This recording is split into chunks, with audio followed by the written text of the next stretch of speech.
You know, the question I get asked most often is, Tony, how do you go to the bathroom in the suit? Just like that. I'm watching the entire MCU catalog before Avengers Doomsday drops. I'm breaking down how each movie and show holds up, what actually matters to the larger MCU, and whether it's worth the rewatch. Doomsday is coming. Let's prepare. This is Doomsday Prepping. Iron Man turned gold over the weekend with a $100 million take. The film had the 10th biggest opening of all time. On May 2nd, 2008, Iron Man officially hit theaters, and it was a massive success. But wait, Captain Rewatch, I thought this was supposed to be the Iron Man 2 video. Why are we talking about Iron Man 1? Don't worry there, kiddo. You clicked on the right video. Just be patient for a moment. So Jon Favreau and his team went all out on this movie, and it paid off. Everyone loved the story, the characters, the action, and Robert Downey Jr.'s captivating performance. Kevin Feige knew they achieved the goal they were aiming for because they were able to please both comic book fans and casual audiences at the same time. So this movie had all the right ingredients. It was like a Krabby Patty. No, wait. It was like a Krabby Patty with Jellyfish Jelly. It was Jon Favreau's perfect little creation made with love and care. And after the movie came out, he could finally rest and watch the sunrise on a grateful universe. So now Iron Man 2 has been set for May 7th, 2010. Whoa. Hey Kev, what do you mean Iron Man 2 set for May 7th, 2010? There's no time. So Marvel and Kevin had this plan, right? For the Avengers and the shared universe and all of this, which is cool and good and great and good and we love it. But there was no set release schedule for Iron Man 2. You see, Jon Favreau initially wanted to direct a trilogy of Iron Man films, much like Christopher Nolan was doing with Batman at the same time. And they apparently even had him planned as the original director for the Avengers. But then the success of Iron Man 1 caused the studio to switch into Maximum Overdrive. Hi-ya! So within just a few days of the release of Iron Man, Marvel Studios officially announced Iron Man 2 and the Avengers. Now don't get me wrong, these movies were always part of the plan. It was the release schedule that was getting pushed up. And why was it getting pushed up? Well, because of all the money, of course. Keep in mind, The Incredible Hulk hadn't even come out yet, and they still didn't know how that movie would turn out financially. But it didn't really matter, because Iron Man was a huge hit, and that was the one that they were worried about. So basically, old John had no time to rest and enjoy his Iron Man success because he had to start making Iron Man 2 like right away. And don't get me wrong, he was on board. Like I said, he wanted to make a whole trilogy. It's just that 2 years is not a very long time to make a massive big budget blockbuster. In fact, I mentioned Nolan's Batman trilogy earlier, so for comparisons, let's do a little bit of math. I'm good with calculation. Batman Begins released on June 15th, 2005, followed by The Dark Knight, which released on July 18th, 2008. That gives us 1,129 days from movie to movie, followed by The Dark Knight Rises, which released on July 20th, 2012, giving them 1,463 days. Now that's not quote-unquote production time, that's just the time from release to release, so it's not exact, but it gives us a rough amount of time they had to make each movie. It takes a good amount of time for a director and a team of producers, actors, editors, musicians, and everything to complete a big budget blockbuster movie and actually make it good. It's fantastic. Say that again?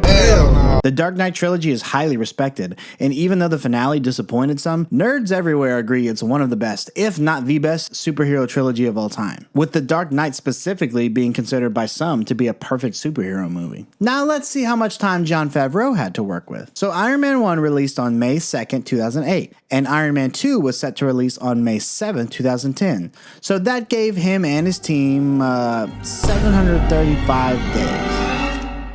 Get my lawyer. Okay, so that's not much time. But nothing a couple of Red Bulls can't fix, right? Let's just plow through it. It'll be worth it for all of the money, am I right, guys? So Jon Favreau agrees to this short timeline, and he asked, hey, since we're making so much money, is it cool if I get a raise? Money? What money? We don't have any money. Who told you we had money? So it ends up taking about 2 months for them to come to an agreement on his director's salary for Iron Man 2. So that shortens the amount of time he has to work with on the project even more. So now it's closer to like 675 days, which is not a lot of time at all. But Oh well, it's nothing a few Red Bulls and 5-hour energies can't fix, right? Let's just turn up and start writing. Actually, wait, it was 2008, so maybe they were drinking game fuel. That stuff was gas. Wait, are we still in 2008? I feel like we've been stuck here forever. Okay, so let's talk about the writing process for this movie. Luckily, we've learned from Iron Man 1 that Jon Favreau and Robert Downey Jr. are incredibly good at improv, and they actually kind of prefer it. In fact, these two work so well together that Robert Downey Jr. actually collaborated with Jon Favreau to help write the story, and he brought on Justin Theroux from Tropic Thunder to help with the script. They really wanted Iron Man 2 to be a loose adaptation of the Demon in a Bottle storyline. I went ahead and read all 9 issues for research, and also because I'm a nerd. So the long story short is that Tony's having trouble balancing his work life with his superhero life and his personal life. S.H.I.E.L.D. betrays Tony and tries to take control of Stark International, but they do it legally by buying up shares of stock so that they can be majority shareholders. Meanwhile, Justin Hammer secretly hacks into Iron Man's armor,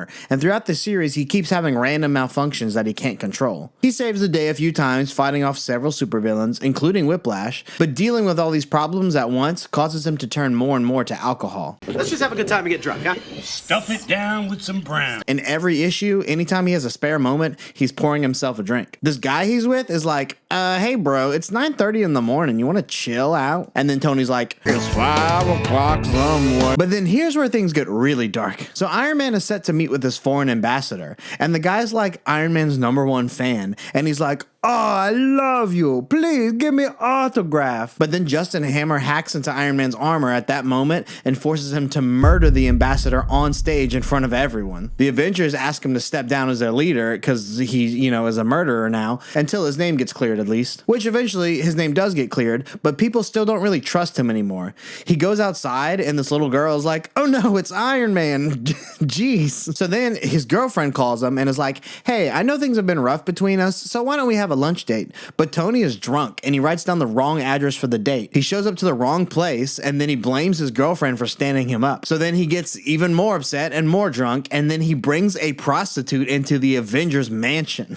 When Jarvis approaches him, he's like, bro, why did you bring a hooker in here? And Tony's like, nah, it's cool, man. So Jarvis tries to straighten him out, but then Tony yells at him, and then Jarvis ends up quitting, and he's like, nah, bro, I didn't sign up for whatever this is. So at this point, Tony's ruined basically every aspect of his life. His girlfriend finally steps in and forces him to confront his problems. He detoxes and decides he's going to take control of his life and stop drinking. So yeah, this story is dark, but it's considered by many to be one of the best solo Iron Man story arcs. And Robert Downey Jr. would fit perfectly for this story. Heck, it's one of the reasons why he was cast as Tony Stark in the first place. So obviously, they weren't going to do a one-to-one recreation of the story, but the plan was to more or less do a loose adaptation of it. But that plan would be ruined, and it's all thanks to this guy.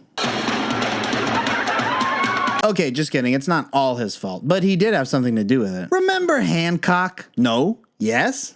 No, seriously, I'm actually curious. How many of you guys have seen this movie or even heard of it? So on July 2nd, 2008, yeah, I know, we're still in 2008, this movie comes out called Hancock. And it's all about this disgraced superhero who is a public drunk, and that's kind of his main identity. I remember seeing the trailer and being really excited for this movie because it seemed like a funny take on the superhero genre. I saw it in theaters and I enjoyed it, but the third act was a little weird. You're the most beautiful thing I've ever seen. Oh my God. But the thing is, this wasn't an adaptation of any previous comic. This was a completely original character written by Vince Gilligan. Wait, Vince Gilligan? That Vince Gilligan? Oh dang, maybe I should rewatch Hancock. So even though they really wanted to do a Demon in the Bottle story adaptation, they didn't want anyone to think they were copying the success of Hancock. Plus, there were other reasons. Susan Downey, Rob's wife, was concerned that playing a binge-drinking version of Tony would cause another relapse, which is a valid concern. Marvel was also worried about the tentpole character of their franchise being such a bad influence for audiences. It would certainly hurt toy sales, and plus they were really concerned about the Avengers. You see, another big difference between Christopher Nolan's Batman and Jon Favreau's Iron Man was that Marvel was solely focused on leading up to the Avengers, but Nolan could really do almost anything he wanted with his universe, with almost no one to answer to. Favreau almost had that with Iron Man 1, because they were a lot more hands-off, but now that the success of the Avengers was on the line, Marvel decided maybe it wouldn't be the best idea for Tony to be a depressed, spiraling alcoholic. So because of all of this, the idea was more or less scrapped, or at least heavily modified. They ended up taking small elements from the story, but we'll talk more about that later. So let's start casting this movie. So obviously, our main cast of characters are going to return. Robert Downey Jr. comes back as Iron Man, Gwyneth Paltrow as Pepper Potts, Terrence Howard as Rhodey. Oh, wait, whoops, nope, back it up. What do you refer, Ter? Looks like we're getting to our first recasting, folks. Wait, you smell that? Smells like beef to me. Welcome to Captain Rewatch's Celebrity Beef Watch, because this story's about to get juicy. So depending on who you ask or where you look online, you're going to get different answers for why Rhodey was recast. So one side of the story says that apparently Terrence Howard was hard to work with. Jon Favreau claims that he had to reshoot scenes often with him, and they had to edit around his bad takes. That seems like a bit of a wild claim to me, considering that Terrence Howard was actually the first actor cast in Iron Man 1, and he was even paid more than Robert Downey Jr. Because at the time, Robert Downey Jr. basically had a dead acting career, and Terrence Howard had a recent Oscar nomination. So apparently, instead of immediately firing him, they were going to significantly downplay Rhodey's character and feature him a lot less. But since he was going to be featured less, they cut his salary, and this obviously upset Terrence Howard, and they never came to an agreement, so he was recast. Now, in some interviews with Howard, he said that he did a wonderful time working on Iron Man 1 and never had any problems with anyone. He was paid well, but actually took a personal pay cut to ensure that Robert Downey Jr. would get cast, because Howard really wanted him to play Tony Stark. But for the sequel, Robert Downey Jr. got a huge raise, and Howard was offered way less. We did a 3-picture deal. We signed it, and they said, yeah, we want Terrence, but we want to come back for $1 million instead of the $8 million that we had agreed to. I don't even remember signing any kind of contract. Oh, you don't remember? That's okay, because it's right here. I keep it in this drawer so that you two jerks don't try. Hey, wait, what are you doing? Marvel told him that this movie will succeed with or without you. Howard's manager apparently had a very heated emotional reaction to this, and Marvel blocked communication with them. So Terrence Howard tried to personally call Robert Downey Jr., but apparently he was ghosted, and the movie continued on without him. Don Cheadle was called and offered the role, and he was told he only had 1 hour to respond, because remember, they had like 700 days to make this entire movie. And they called me and said, this is what's happening. We're giving you the offer. It has to be, this is gonna happen very fast. It was a 6-movie deal. I was like, in an hour I have to decide, like, what are the other movies? So Don Cheadle said yes, and he got the part. So how does Terrence Howard feel about this years later? Yeah, that's understandable, considering Don Cheadle went on to be a huge star in the MCU. So the theme so far with this project is that Marvel was getting maybe a little too greedy. We've already lowballed 2 of the people that helped make Iron Man 1 a success, causing one to almost leave the project and the other to be recast. And the Terrence Howard story changes depending on where you get your information from, but I'm personally inclined to believe his story, considering everything else Marvel Studios was doing at the time. But moving on, we've got more people to cast for this movie. Time's a wasting. Paul Bettany comes back to voice Jarvis. Jon Favreau returns to play Happy Hogan. And I gotta say, it's a real smart decision to cast yourself in a big franchise like this. He played such a small role in Iron Man 1, I don't even think I mentioned it in my last video. He had lines, but he was really just a mostly forgettable bodyguard. He has a much bigger part in the sequel, and this led to him being a recurring character in the long-term MCU. Way to secure that bag, John. Okay, so who else is in this picture? Well, we've got some villains to cast now. So let's talk about Justin Hammer first. So Justin Hammer was the main antagonist from the Demon in a Bottle story we talked about earlier, other than, you know, the alcohol. And the guy that got to play him was Sam Rockwell. He originally auditioned for the role of Tony Stark back in the first movie, and although Robert Downey Jr. got the part, he must have tested pretty well because they called him back to play Justin Hammer. But this movie has 2 villains, and for the second one, they cast Mickey Rourke. Wait, did I say 2 villains? This movie actually has 3 villains. Well, let's call it 2.5. You see, Mickey Rourke plays a character named Ivan Vanko, which is kind of a combination of Whiplash and the Crimson Dynamo. We started looking at the Crimson Dynamo backstory and kind of playing with some other characters. In the movie, he's never called either of those things and only referred to as Ivan Vanko. So I'll just call him Whiplash because he sure does love those whips.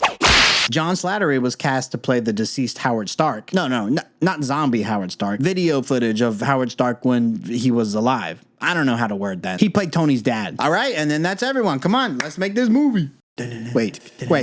What's that sound? Do you guys hear that? Wait, what is that? Wait, what is that? Hey, Johnny, you must have forgotten about the Avengers. You can't just make a movie anymore. We gotta connect this movie to the bigger universe out there. We gotta add some more characters. Come on. Okay, I guess so.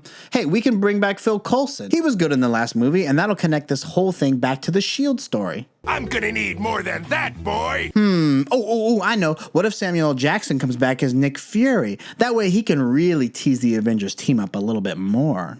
Oh, that'll never do. More.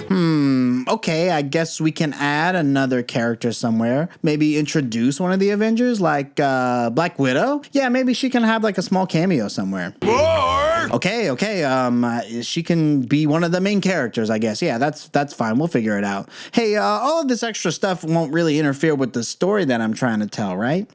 No, of course, buddy. Don't worry. This is gonna be a great commercial. Movie. I said movie. What did you hear? So let's talk about these characters for a second. First, we have the iconic Scarlett Johansson as Black Widow. Now, in 2026, it's hard to imagine anyone else in this role because of how well she portrayed the character over the years and by how beloved by fans she is. But she almost never played Black Widow at all. The part was originally offered to Emily Blunt, but she had no time for trivial superhero movies because she was way too busy filming a sophisticated period piece.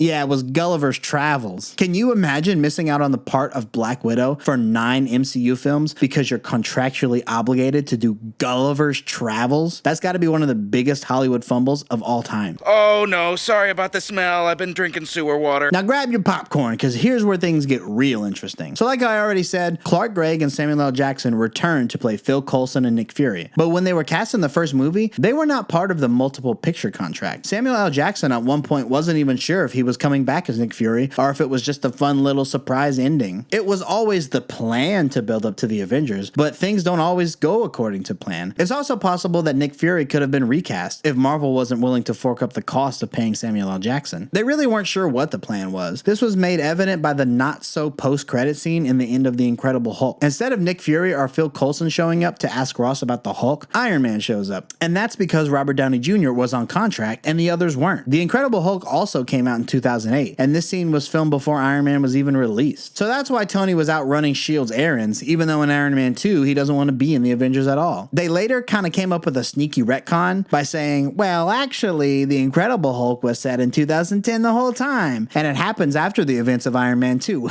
Gotcha. You see, Marvel released an official movie tie-in comic series that cleaned up the timeline for them, but this was not always the plan. Okay, I'm yapping now. The point is, Samuel L. Jackson wasn't guaranteed to return, but they eventually settled on an agreement, so he signed a small little deal for 9 movies. Wait, what? 9 movies?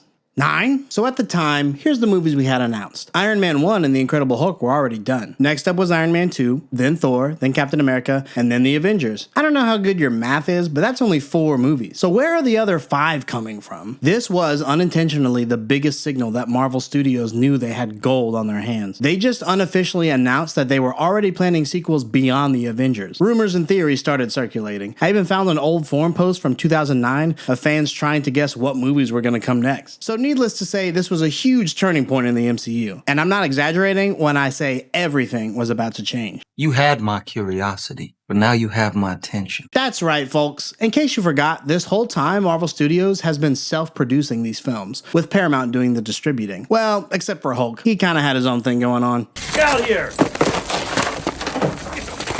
But when Disney heard about all the success and promise of more movies, well, you know Disney. So more specifically, Bob Iger became CEO of Disney in 2005. Before him, we had Michael Eisner, who was responsible for the Disney Renaissance and for the expansion of the Disney park. So when you think about Disney magic, you're probably thinking of Michael Eisner. But when Bob Iger came into the scene, he basically operated more like a businessman and started acquiring property after property, leading up to where we are today. So when you think of Disney money, you're probably thinking of Bob Iger. And when you think about how bad the MCU was after Endgame, you're thinking of Bob Chapek.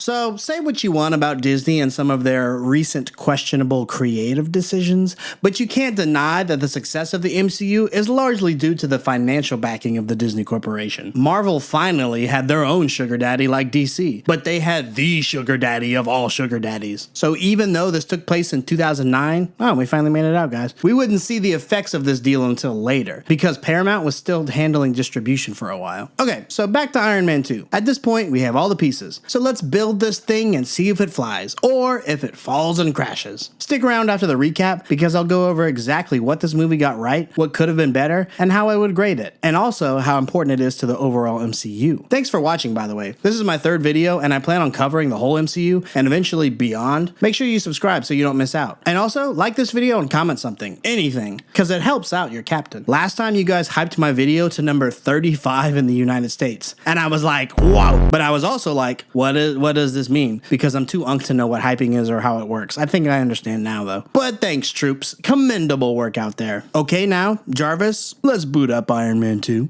So this movie starts in Moscow, and we see some old Russian guy named Anton Vanko, and he's watching Iron Man 1, but then he dies, and his son is all like, Papa, no! And they both hated Tony Stark because apparently Anton helped Tony's dad build the arc reactor in the first place, but Iron Man's getting all the credit for it. So Anton's son Ivan starts building his own arc reactor, just like Tony did in the first movie, except this guy has a pet bird. So 6 months pass, and Tony's throwing a big party, and he's got the Iron Babes, and he's even got the Iron Man light sticks. So his ego is just through the roof at this point. But what he's actually doing is putting on this event called the Stark Expo, which is kind of like the World's Fair. And once he's done showing off, he talks a little bit about legacy, and then he plays a clip from his father, Walt Disney. So while the clip is playing, Tony sneaks off and checks his blood sugar, but it tells him he's got toxic blood. Yikes! So Tony leaves the party, and he's checking out some babes, and he signs some autographs, you know, regular Tony stuff. And only the real Marvel fans will recognize this small cameo from Larry King. And then Tony gets handed a subpoena.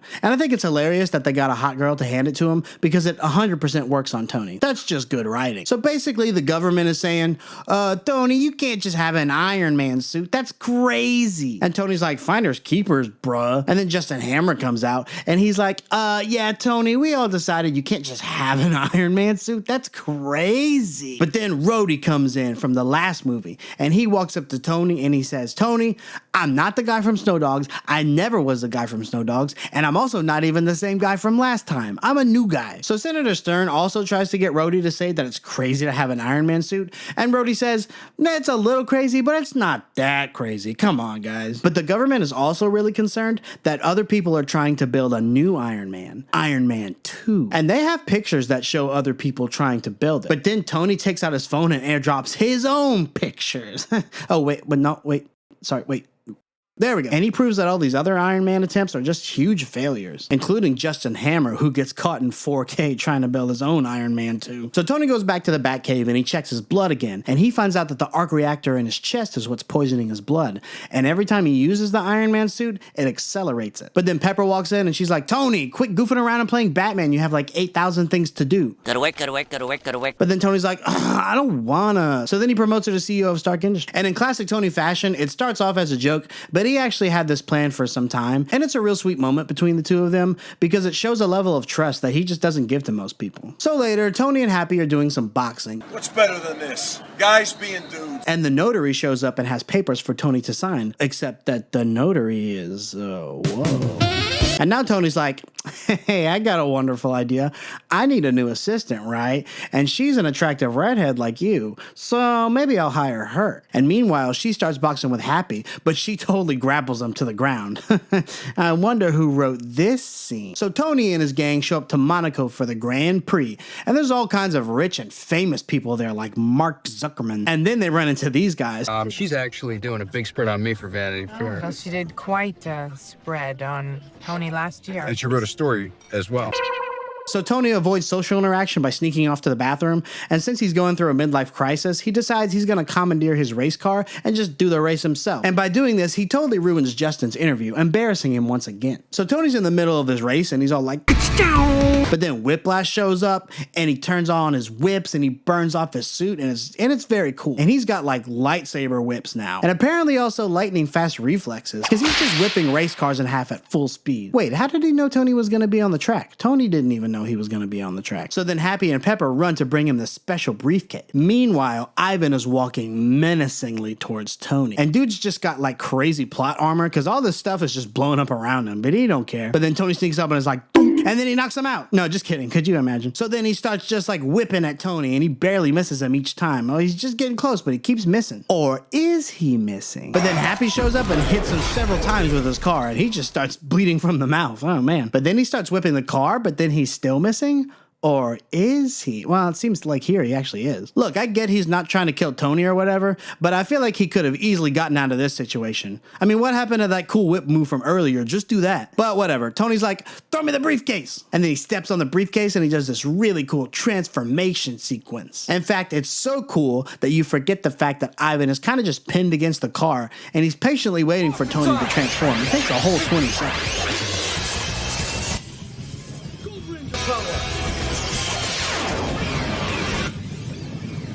And okay, now he's done. So now it's Iron Man versus Whiplash. And Iron Man wins. That was a cool fight. It was a little short. But as they drag Whiplash away, he's all like, you lose. But it certainly doesn't look like it, bro. So later, Tony visits him in jail. And he looks surprisingly great for a guy who was just smashed by a car. I guess his whip suit had a good exoskeleton. I don't know. So then Tony's like, you missed, bro. And then Ivan says, did I? If you can make God bleed, then people will cease to believe in him. Oh, that quote sounds important. Maybe we should remember it. So some time passes and eventually Justin Hammer busts Ivan out of jail and meets with him in secret because Justin Hammer is kind of evil. And Justin's all like, hey, I know it's cool how you attacked Tony and tried to kill him, but instead of doing that, why don't you just attack his legacy? And Ivan's like, did you miss my cool quote from earlier? I already said this. So Justin basically says that he wants to be Ivan's benefactor and give him the resources he needs to take down Stark Industries. And he also wants to take a dump in Tony's front yard. But I want to take a dump in Tony's front yard. You know what I'm talking about? So Ivan agrees to help him, but on the condition that he gets his pet bird. You want a bird? I want my bird.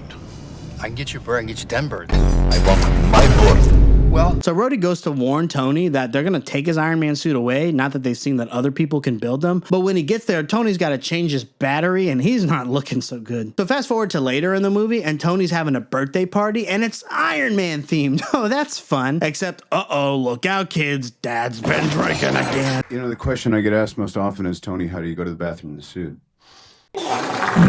Just like that. But here's the thing. Tony's also drunk in his Iron Man suit, which is kind of like drunk driving, except if you were driving a tank. And it's a tank that can fly and also can do your math homework for you. So Tony just starts blasting stuff for fun and he's being really irresponsible. So then Rhodey goes downstairs and puts on one of Tony's old suits. And he comes up and he's like, nice to meet you. I'm Iron Man too. And then everybody leaves. So they have a big fight and the DJ starts playing Robot Rock by Daft Punk. And it's like, boom, wow, boom, boom, boom, wow. And it's the perfect song choice for this fight. You know what? Go ahead, DJ. So they go back and forth and they're just wailing on each other. But then they get to a standoff. Hey, Tony, take it!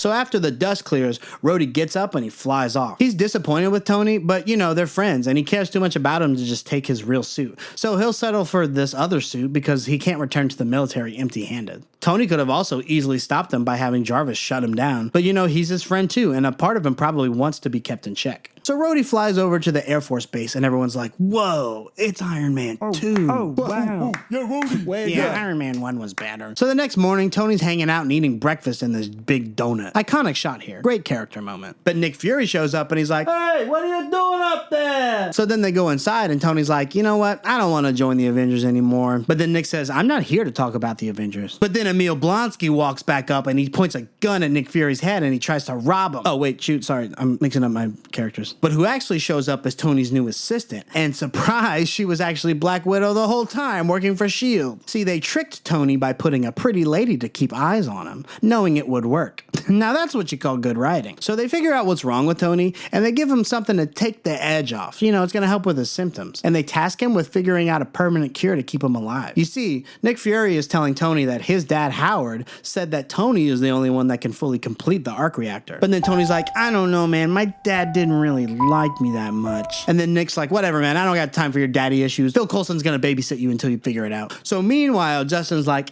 hey, Ivan, I got you a bird, but it's not the right bird. So Ivan's still a little cranky. And Justin's like, hey, what'd you do to my suits? And Ivan tries to convince him that the suit should be remote piloted. And they kind of have a funny, you know, back and forth moment. Don't get too attached to things. Learn to let go. Classic Ivan. So now we're back at the Air Force Base, and they call Justin Hammer to come and weaponize their new suit for military use. Because they don't know Justin's the bad guy yet. And he's putting on a gun show. We got shotguns, we got machine guns, we got other types of guns. And Sam Rockwell does a really great job here, mostly improvised, by the way. But then he breaks out his masterpiece, the ex-wife, and he says it's the smartest and most advanced type of bullet that there ever was. It's so smart that it'll blow up your house, and it'll blow up your car, and it'll create a Microsoft account so it can log into your Minecraft server and blow up your house in Minecraft. That's how smart it is. So Rhodey's like, yeah, okay, we'll take all of it. America! So back at the Batcave, Tony's watching old recordings of his dad talking about Epcot, and then he finds a secret message that he left for future Tony. I'm limited by the technology of my time, but one day you'll figure this out. What is and always will be my greatest creation is you. Hey, Dada, I love you, Dada. So Tony takes his dad's diorama from the video, and Jarvis turns it into a hologram, and they do some science together. And his dad hid some kind of secret science atom inside of the diorama. So Tony's like, whoosh, whoosh, whoosh. And now he knows how to fix his Iron Man battery. So Tony goes into montage mode so he can do some building. But then Phil Coulson walks in and interrupts the montage because he has to contractually remind everyone about the Avengers. But then they go back into the montage. And then Tony, now he starts doing some real science stuff. Like he uses a laser to heat up a brick, and then he fires a laser at the wall, and then he mixes some baking soda and vinegar into a volcano. Congratulations, sir. You have just created a new shape. The triangle. So Justin Hammer calls Ivan and he's like, hey, buddy, how are those robots coming along? And then Ivan's like, they no be ready to fly, only salute. So now Justin's ticked and he comes in and he takes his bird. So now things are getting real serious. I saved your life. You give me suits. We had a contract. So then Justin leaves and he has his tough looking bodyguards to stay behind and watch over Ivan. But then in like 2 seconds, he kills both of them. That maybe would have been a cool scene to watch, maybe. So he calls Tony and gives him an evil speech and warns him of his attack. You know, that was pretty nice of him. He's a pretty nice guy. So Tony traces his call and figures out that he's been staying at Justin Hammer's place. So he has to hurry to the expo. So he grabs his new triangle battery and he puts it in, even though he never ran a diagnostic on it. Oh, wow, yeah! So now we're at the expo, and Justin Hammer comes down to do his own presentation.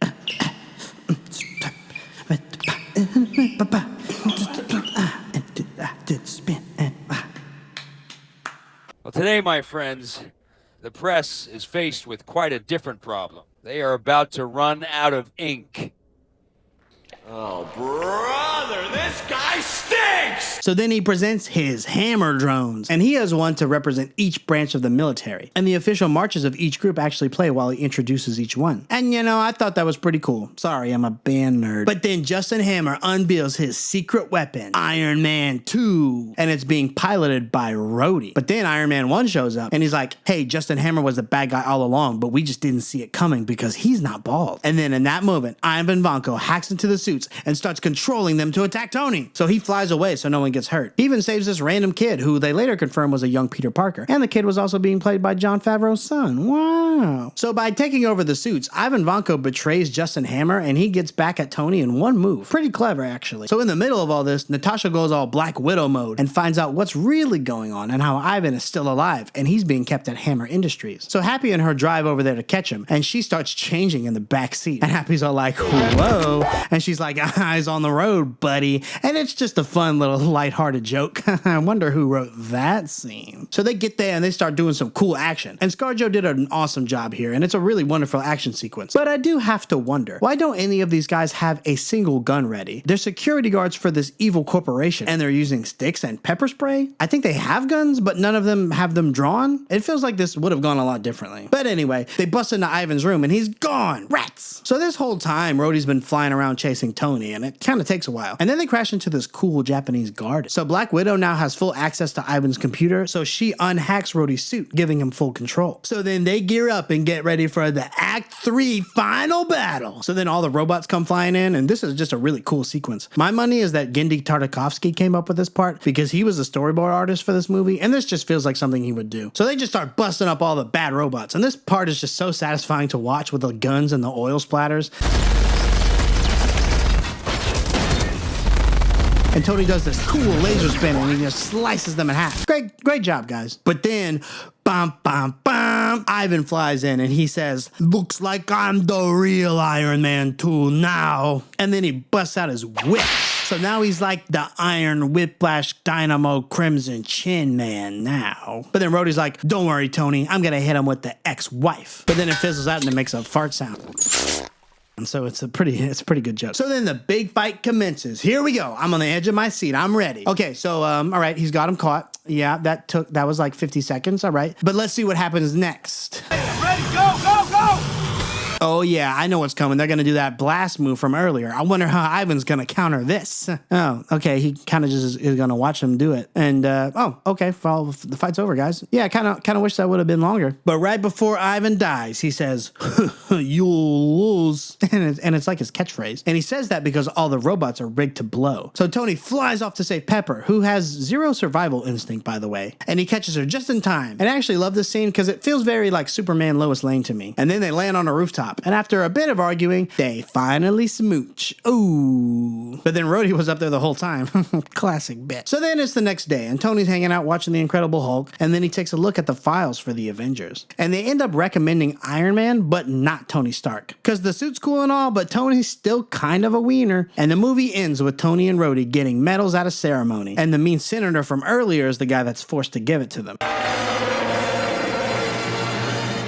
Alright, so that's Iron Man 2. So now we're going to discuss the good, the bad, how I would rate this movie, and if it's worth the rewatch. So let's start with some bad stuff. So the unfortunate truth of sequels is that anytime you do a second version of anything, it's always going to be compared to the first. It's impossible not to. And when Iron Man 1 had no expectations and was a knockout movie, Iron Man 2 was going to be basically impossible to live up to that kind of hype. And that's pretty much exactly what happened. Iron Man 2 isn't as good as the first one, but that doesn't mean it's terrible. It could just use improvement. Right away, they do a pretty good job of setting up what would be a really cool villain, but he kind of gets his butt whipped in the first act of the movie. That's sort of a big storytelling no-no for having your threats feel valid. Even if he quote-unquote wasn't trying to kill Tony, Whiplash still loses very ungracefully, and then he gets sent to prison. Compare that to the opening scene of Infinity War, when Thanos beats the Hulk in a fist fight, and then kills off two major characters before the title sequence. I basically pooped my pants when I saw that in theaters, because you knew this was going to be a villain that you don't want to mess around with. Now in Iron Man 2, we have two villains, and it just feels a little directionless. Hammer is calling the shots and telling Ivan to build his stuff, but Ivan doesn't take the guy seriously at all. But if it wasn't for Hammer, Ivan would have just stayed rotting away in prison. So it's kind of a power struggle. They go back and forth and they have these pretty hilarious scenes, which actually, personally, I love. I'm all for it. But I just don't think it builds a very credible threat when your villains, make you laugh. Now, don't get me wrong. I think both of these guys did a great performance. And I think given more screen time, Mickey Rourke would have added a lot of depth to the character. But apparently most of his scenes were cut from the film. I think they said like 80%. The Marvel people ruined my performance in Iron Man.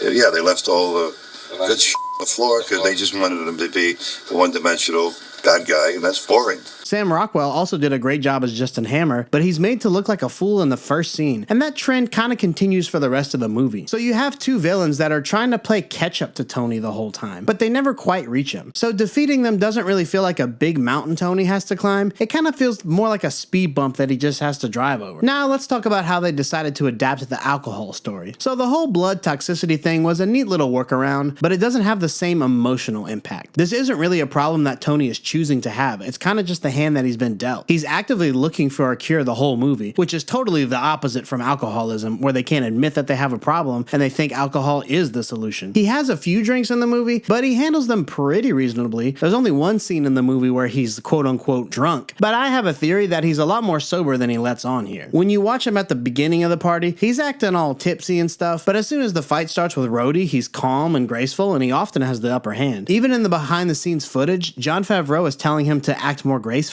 I think that there were moments of real grace and poise in the midst of all this horsing around. That's not how an actual drunk person would fight at all. My theory is that Tony was just acting out at the party on purpose, because he's dealing with the fact that he was dying and he just wanted to have some fun. So they found the best toy-friendly version of the story to tell, but it just doesn't hold the same narrative weight. They do say in the movie that Tony choosing to use the Iron Man suit makes his condition worse, but they only mention it once and they don't really explore that story very much. Now, the fight scenes in this movie were good, and actually the action in general was far better than Iron Man 1, but they were too short. You have some really satisfying moments in this movie that last so quickly. The movie is 2 hours long, and Iron Man is only actually fighting Whiplash for 2 minutes of the whole movie. That's like 1%. The Black Widow scene and the fight against the drones in the Japanese garden were better than any of the other action sequences in the movie. Okay, let's shift gears and talk for a second about what this movie did right. So just like Iron Man 1, the characters are so good. Jon Favreau is a great character director, and he knocks it out of the park. Everyone has their own unique personalities, and it comes through so clearly. They can sometimes be over the top, but in the best way. It's just so fun to watch all the interactions. Seeing Justin Hammer trying to go one-on-one against Tony with all the verbal jabs, and then seeing him trying to interact with a crazy guy that only speaks Russian. I don't know if you know this,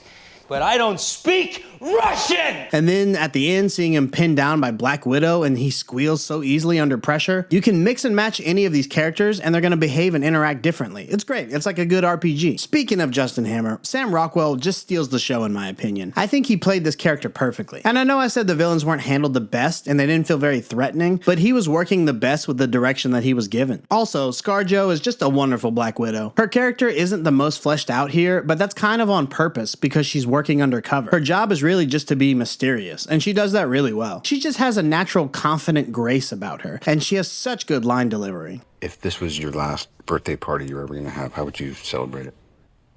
I'll do whatever I wanted to do, with whoever I wanted to do it with. But also, she had the most physical action over any other character, because she isn't wearing a suit at all. The producers said she worked harder than any other actor, and it shows. The story is pretty good. It's not my favorite, but it's not bad. I think the beginning is really solid. This seems like a natural progression from the first movie. Unlike in the comics, Tony announces he's Iron Man right away. So now the government wants to get involved and they want to try to take his suit. That seems like what would logically happen in real life. Also, now that Ivan knows who he is, he starts to plot his revenge. He doesn't care about Iron Man, but he cares about Tony Stark himself. And his motivation isn't greed or power, it's to avenge his father. He's the perfect mirror for Tony, and this all ties into the theme of legacy that Tony has throughout all of his movies. The whole scene where Tony's watching the tapes from his dad, that part made me tear up a little bit on the rewatch, I'm not gonna lie. Howard was never comfortable showing affection to Tony, but he left behind video footage for him. Tony kind of does the same thing. He puts up a wall between him and the ones he cares about. His suit of armor represents that. He's always trying to shield and protect things, but he never wants to be vulnerable himself. But deep down, he's just a big softie. I love you 3,000.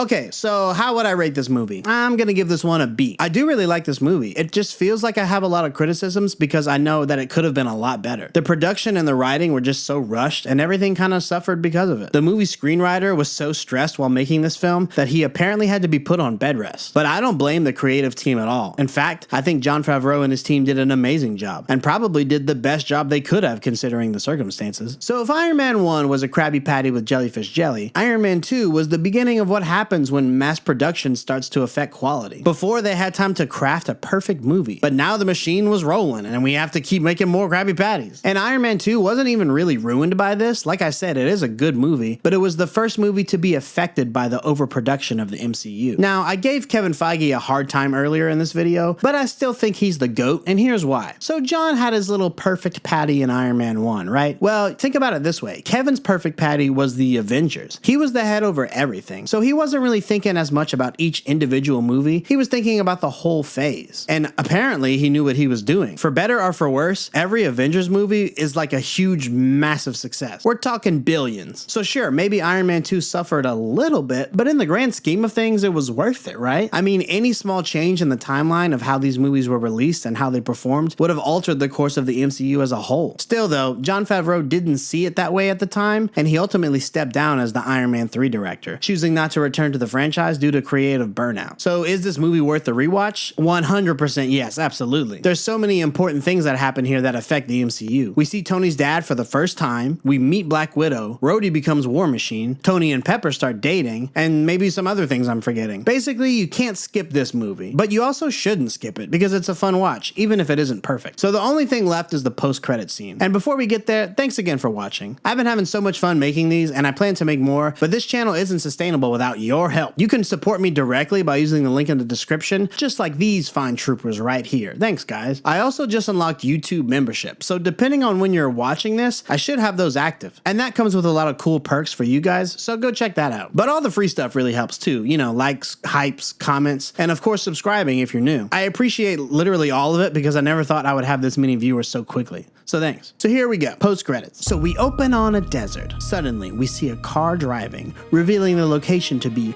New Mexico. Phil Coulson steps out of the vehicle, and then the audience sees something that is so central to the character of Thor: the Dutch camera angle. This has been Captain Rewatch. Thanks for Doomsday Prepping.